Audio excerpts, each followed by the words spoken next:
Okay. So where did I put my notes? Here we go.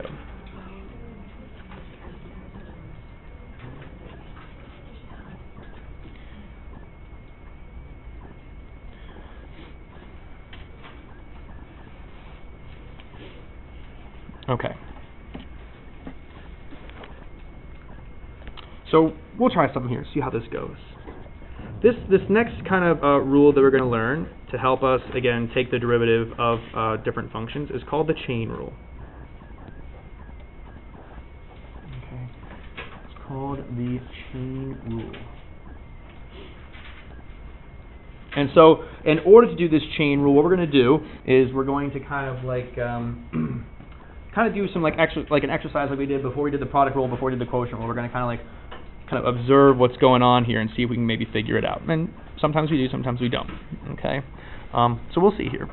So our basic directions here, we're going to, in each situation,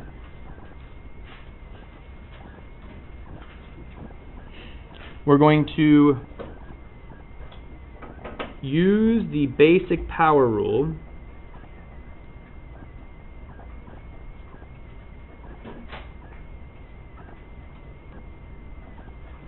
to find the derivative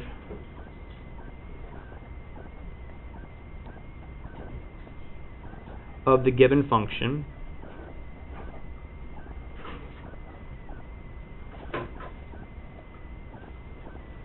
Okay. So in each situation, we're going to do a couple here. We're going to use the basic power rule to find the derivative of the given function. And then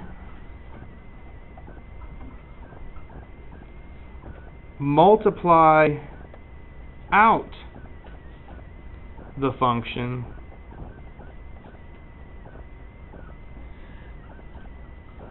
and differentiate the result. And again, differentiate is the process of taking the derivative.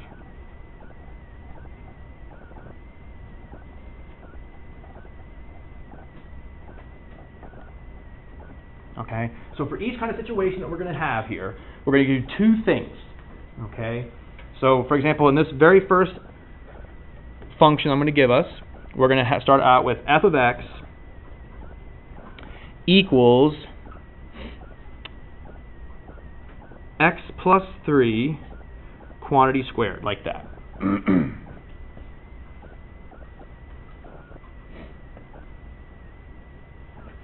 Okay. And the first thing we're going to do is take the derivative of this thing as if it were just like using that basic power rule that we have, right? So in other words, remember the power rule is like the idea of, x to the derivative of x to the n is equal to n times x to the n minus 1. Okay? But granted, the power rule, we've only ever used the power rule when it deals with just an x being raised to the n. Here, we've got something more than just x being raised to a power. We have an x plus 3 being raised to the power of 2, right? And so we want to see, okay, does this, can we just kind of use, since it kind of looks like a power rule, right, where we just have something raised to a power, since it looks like that, maybe we can just use that power rule here. So let's see. So if I kind of like, I'm going to put this in quotes because this is not the real derivative here, but we'll just like put it in quotes. Like, okay, let's say then using that basic power rule, okay, we should take that 2 exponent there and bring it out front, right? Make it 2 times x plus 3, and then we need to lower our original power of 2 by 1, so it goes down to 1. Kind of like that's kind of like, can we do that? Is that allowed? Is that going to actually give us the derivative here? Right? Because we're not sure about this. We've only ever used the power rule on just x raised to a power. But now you got that x plus 3. Is it going to be the same thing? Well, let's see here. Now, comparing that, because now the directions also said, then multiply out the function and differentiate the result. So in other words, we're going to take our function squared, and that means x plus 3 times x plus 3, which is then x squared plus 6x plus 9. Okay. This function, we know we can take the derivative of that, right? Rewritten, rewriting that x plus 3 squared as this, we can absolutely take the derivative of this thing. So let's do that here. And so we know for sure the derivative of f has to be 2x plus 6. 2x plus 6. And if we look over here, right, to the first power, well, that means it's just x plus 3. If I distribute that 2 there, we in fact do get 2x plus 6. Okay, so maybe we can kind of bypass having to multiply this thing out first, right, rewriting it. Maybe we can bypass rewriting it and just use that power rule there. Just bring the 2 out front and then lower the power by 1. Because it looks like they are going to be the same thing. Let's try another one. Okay, let's try another one here. Let's do it with a different function here. We'll say g of x, and I'm just going to slightly alter it. Let's make it 2x minus 1 to the second. 2x minus 1 to the second power.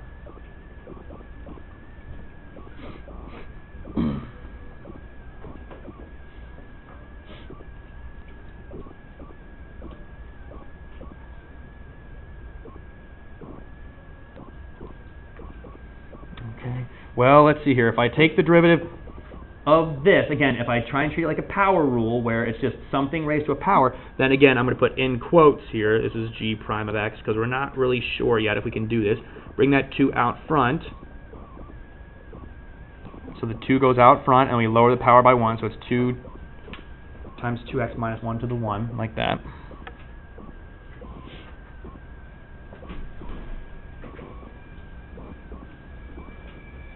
Okay. And so if we go over here and do that, over here, let's do it correctly now. So we know we can take that g of x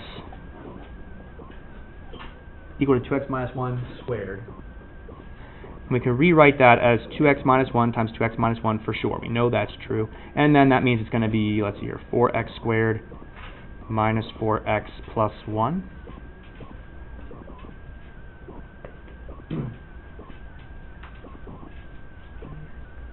So again, over here, maybe this is true. Over here, we know this is going to be true, right? We can expand that out. These two things are equivalent. And now when I take the derivative, g prime, what will the derivative of g prime of x be here? What will the derivative of g prime of x be here? Or what's the derivative of g of x? Sorry, what's the derivative of g going to be? What's the derivative of this thing? Anybody? 8x minus 4, yeah. No tricks there.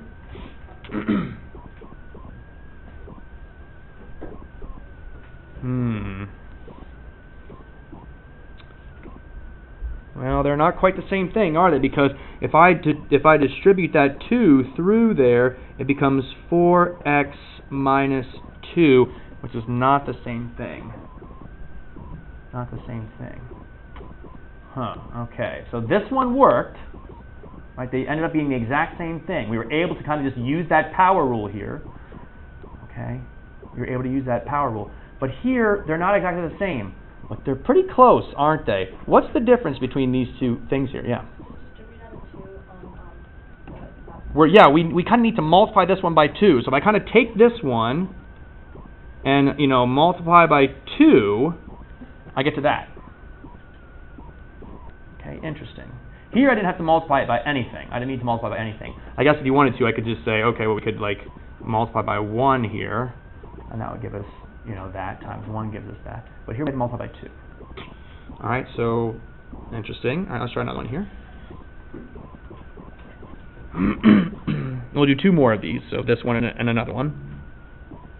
All right, let's try h of x, and let's do 3x squared minus 1 to the second. Oh, 3x squared plus 1. Sorry, let's make it 3x squared plus 1. Second there.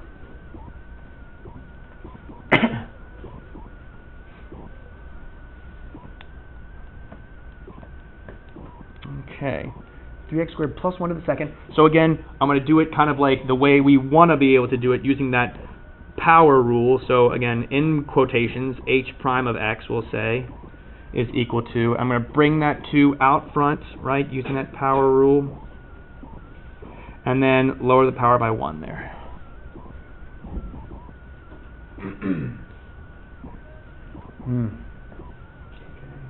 Again, we're not really doing anything with what's inside, right? Because we never really did anything with what's inside here, right? We never did anything with the x. The x just kind of stayed there, right? The thing being raised to the power kind of just stayed there. So that's why I'm not really doing anything here inside. I didn't take the derivative of x plus 3. I didn't take the derivative of 2x plus 1, 2x minus 1. I didn't take the derivative of that. I kind of just was leaving inside because that's kind of what we did for the power rule, maybe. All right. And then we'll try it for real, right? So we know, okay, h of x. You can square that out.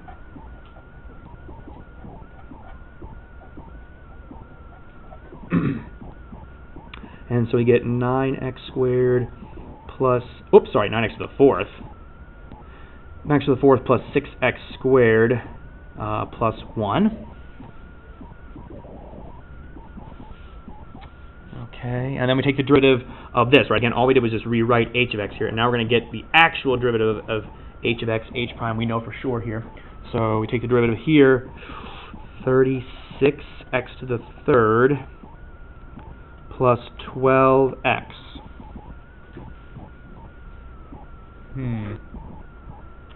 Well, let's see. How does that compare to what we want it to be? If I distribute the 2 here, I get 6x squared plus 2.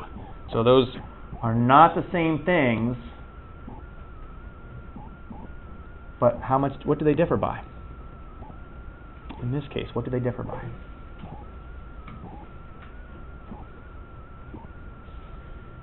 If we multiply it by 6, if we multiply this one by 6, we'll get the 36. We'll get the 12. But we need to multiply by what else do we need to multiply by here? Besides the 6, what do we have to multiply this by?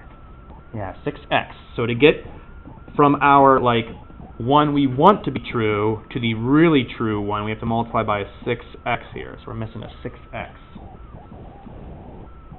Okay, wow, that looks really confusing when I write it like that. It looks like x6x. Let's see if I can make it better there. Maybe that's better, I don't know. Maybe I'll put in parentheses. There you go, times 6x. Okay, interesting. I'm going to have you guys do one more. And this one I'm going to have you guys do all on your own. So you do the imaginary one. So this one I'll call, I don't know, I'm just going to make it m of x. Okay. And for this last one here, I'm going to have it be x cubed plus x squared. Actually, I'll do the first part, and you guys can do because I'm doing weird math here. And okay, so again, we'll find the imaginary derivative of this. So the 2 will go out front. X cubed plus x to the 1. Okay, and now you guys over here actually find m prime. So over here actually find m prime. So again, you guys go ahead and do that. And I'll do it as well.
So, what do we get for the derivative of m prime? What should we get for the derivative of m prime?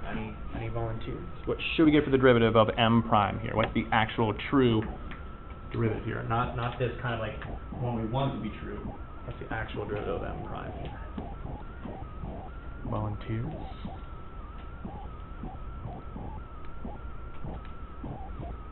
What's the actual derivative of m prime here?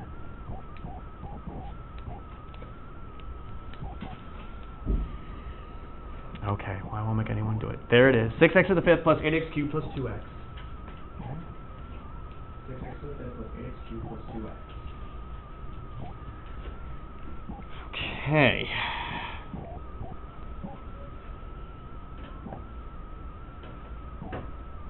So this one, well, believe it or not, right, if I distribute the 2 there, this derivative is almost this one. All we need to do to this thing to make it work is to multiply, okay, by 3x squared plus 1.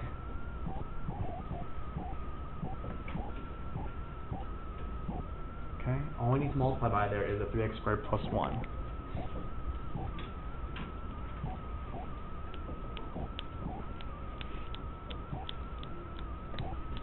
And if you don't believe me, I can just show you here real quick. You can factor a GCF of 2x out of this, and so we're left with 3x to the fourth plus 4x squared plus 1. Okay, and then this actually factors. I don't know if you remember, right? We can factor this like it's a trinomial. Even though it's x to the fourth and x squared, it does factor like a trinomial. It would become then 3x squared, oh, Nick, welcome, sir, and then x squared there, and let's see here, plus 1, and yep, plus 1. Okay. So this thing does factor to 2x times 3x squared plus 1 times x squared plus 1. Okay, so you can see there's the, let's see here, where did I, so if I do 2x times 3x squared plus 1, there's that, right? 2x times 3x squared plus 1 is that, and it's just missing then, oops, missing, no, what am I doing here? Sorry, the 2x times the x squared plus 1. So the 2x and the x squared plus 1 is right there, and all this thing is missing is that 3x squared plus 1 to be equivalent there. Okay? So yeah, these two things are almost equivalent, right? This is the 2x and the x squared plus 1 piece, it's just missing the 3x squared plus 1. So, let's go back here, right, and kind of see this. This original function here, f of x, right, x plus 3 quantity squared, it looks like it's a power rule. In fact, we want to be able to use the power rule there. When we do use the power rule here, just bringing the 2 out front, lowering the power by 1, and we distribute that 2, we end up with the exact same thing as the actual derivative, right? So just times 1 there, it's the same thing. Then for number 2, something changes, right? We have, we bring the 2 down out front here, distribute the 2 through, we get 4x minus 2, but then when we take the actual derivative, it's 8x minus 4 is the actual derivative. It's missing, like we need to multiply the kind of like the wrong one by 2 to make it the actual derivative, so times 2. Here, again, we take the original thing, we take the derivative like we want to using that power rule, and again, distribute the 2, and we end up with something that's close to the actual answer. But again, this one's off by 6x. And then lastly here, this one's a little more complicated, right? But again, we take the derivative using the power rule like we want to. We end up with this, which when we distribute the 2 looks like this. And it's almost the actual derivative, if you take my word for it there, if we just multiply that by 3x squared plus 1. So, where is there some sort of relationship here? How do we, like, where's this 1 coming from? Can anyone see? Where is the 2 kind of coming from here? Where is the 6x coming from? Where is this 3x squared plus 1 coming from? Oh, okay, Jessica, go for it. Is it just like the derivative of the original equation besides the... Yeah, it's the derivative of the thing inside the parentheses. Exactly right, okay? And that is the chain rule. So, the idea is here, when you're taking the derivative of, something being squared here, okay? So you have a function kind of inside another function, right? You have x plus 3 inside a square, right? X plus 3 is inside the square. So when you take the derivative of this, you take the derivative of the outermost layer first. The 2 goes out front to the first power. You leave what's inside alone.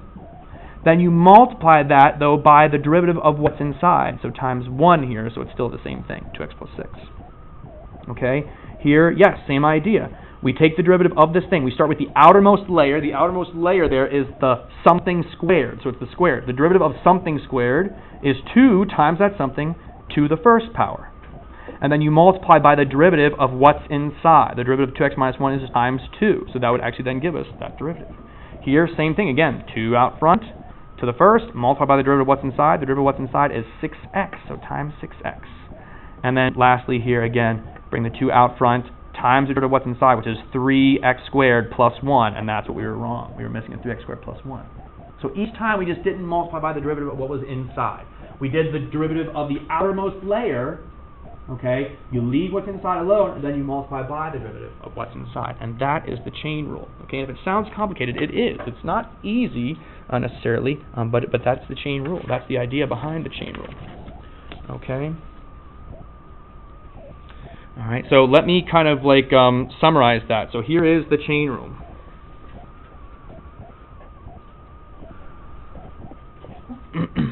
Okay. If y equals f of u, some of you are thinking right now, f u, Mr. Whitmire, for making us learn this, right? So, if y equals f of u is a differentiable function,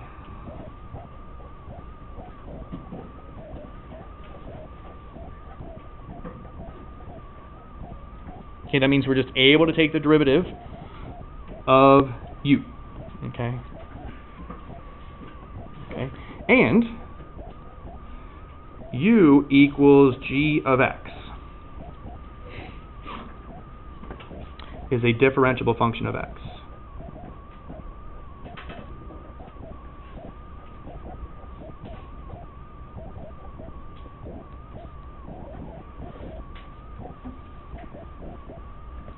Then y equals f of g of x. So again, this is all like preparatory kind of stuff. Okay, it's not like the actual chain rule here. This is kind of like defining all the things. Of course, your parts of your thing that you're taking the derivative, the thing that you're taking the derivative of, okay, you need to be able to take the derivative of it, right? So that's all this is really saying.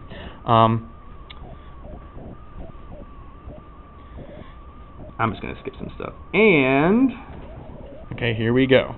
The derivative, with respect to x, of f of g of x, okay, so here you see we have a function within another function. And that's what we had in all these other situations, right? Here in the very first one, x plus 3 was a function inside of a squaring function. Okay, here, number 2, 2x minus 1 is inside of a squaring function. 3x squared plus 1 is inside of a squaring function. And then 4, x2 plus x is inside a squaring function. So here, the g of x, right, so all like the x2 plus x, the 3x squared plus 1, the 2x minus 1, the x plus 3, those are like the g of x's. They're inside the function f, and that outermost function is the square. All these were being squared, just to kind of be consistent, okay? So then what's the derivative of this thing? It's f prime of g of x. So we take the derivative of the outermost layer, leaving what's inside alone, but then, as Jessica said, and as I think some other of you guys figured out as well, we multiply by the derivative of what's inside. And that's the chain rule. Okay? Or using the y equals f of u stuff, it's, the y prime equals f prime of u times u prime. Okay, you can think of it that way too. Using the original y equals f of u. Y prime equals f prime of u times u prime.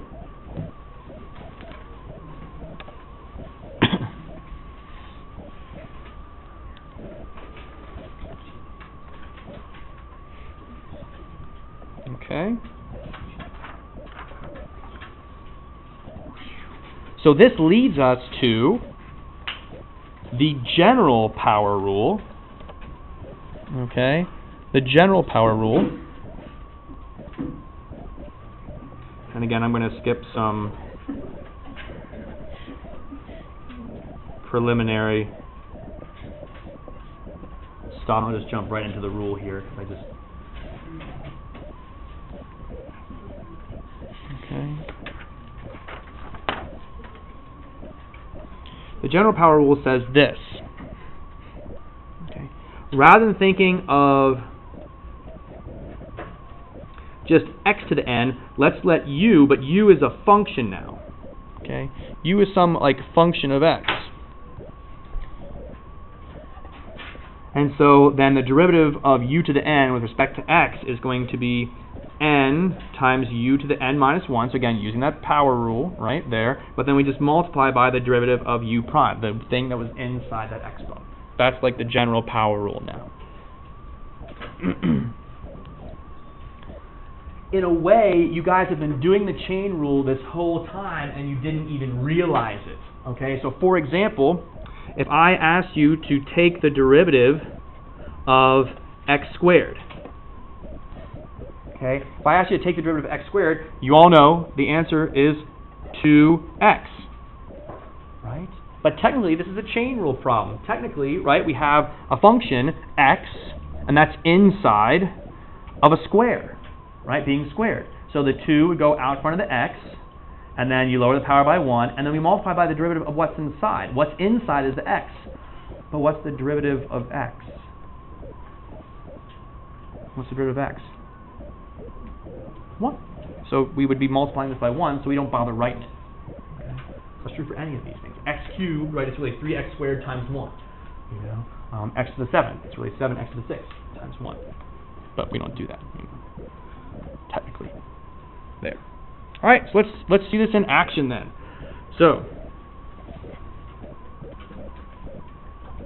find the derivative.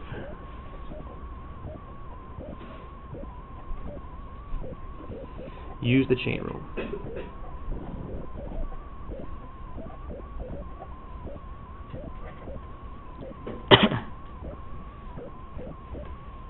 Okay, so let's see here.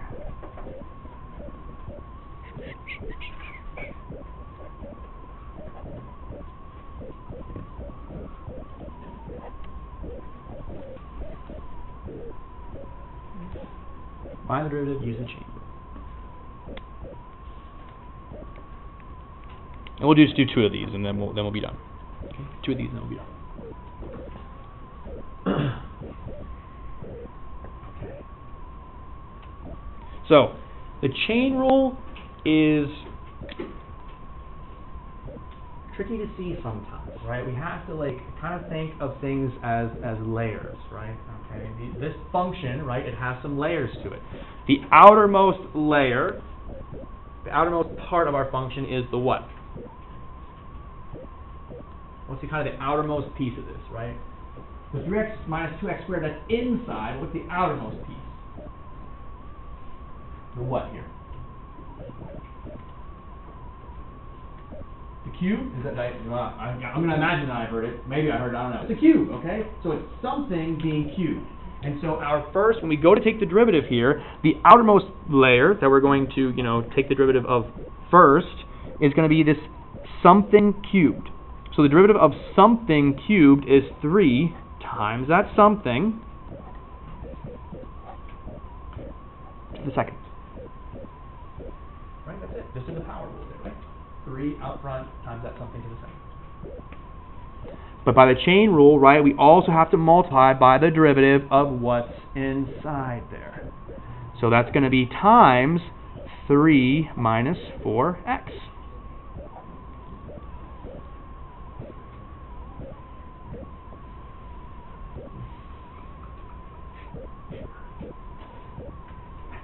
Okay.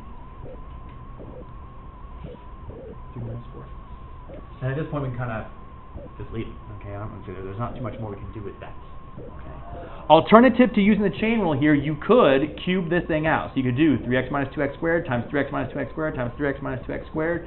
You could do a product rule at that point, or, which would be yucky with three things, or you can multiply all those three things together and then take the derivative of that final polynomial, and you'll end up with something, you know, that would factor to this thing. Okay, but that's the chain rule thing. All right, let's try another one. How about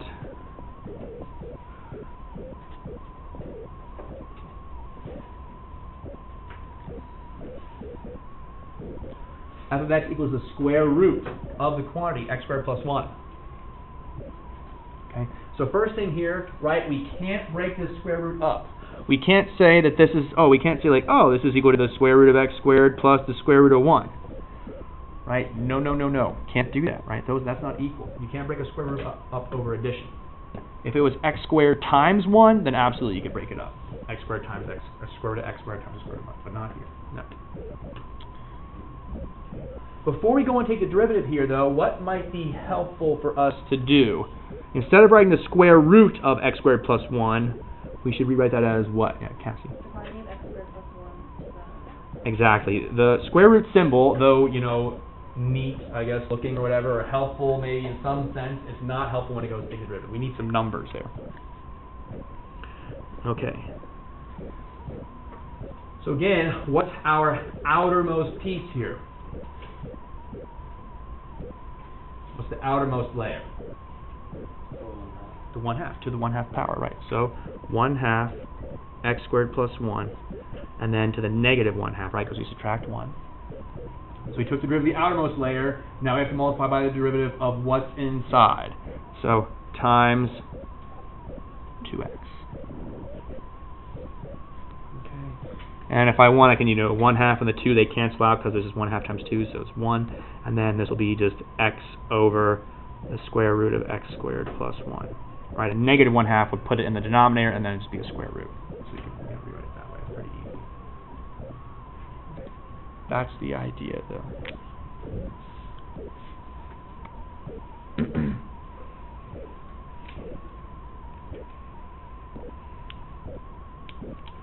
All right, let me have you guys try one on your own. So try this one.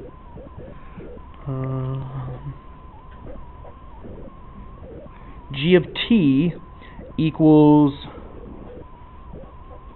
2t minus 3 to the negative 2. G of t equals 2t minus 3 to the negative 2. Go ahead and give that a try here.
So it's a negative 2 exponent. You bring the negative 2 out front, and you're supposed to lower your power by 1, right? So then your power should be.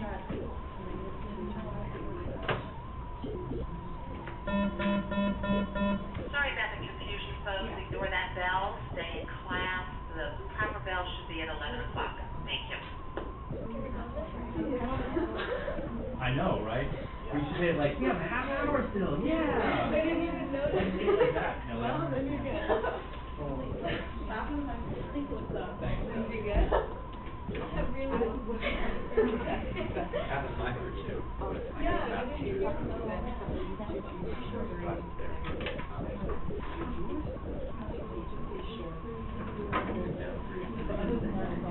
Okay, folks, here we go. There it is.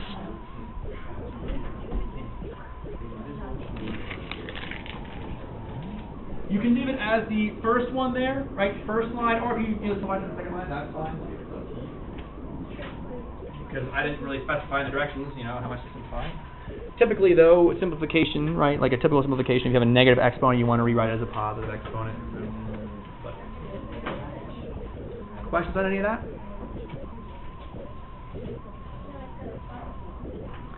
Okay. So I'm done with what I want to show you, but I think I'm going to give you guys some more practice here. Yeah, okay, so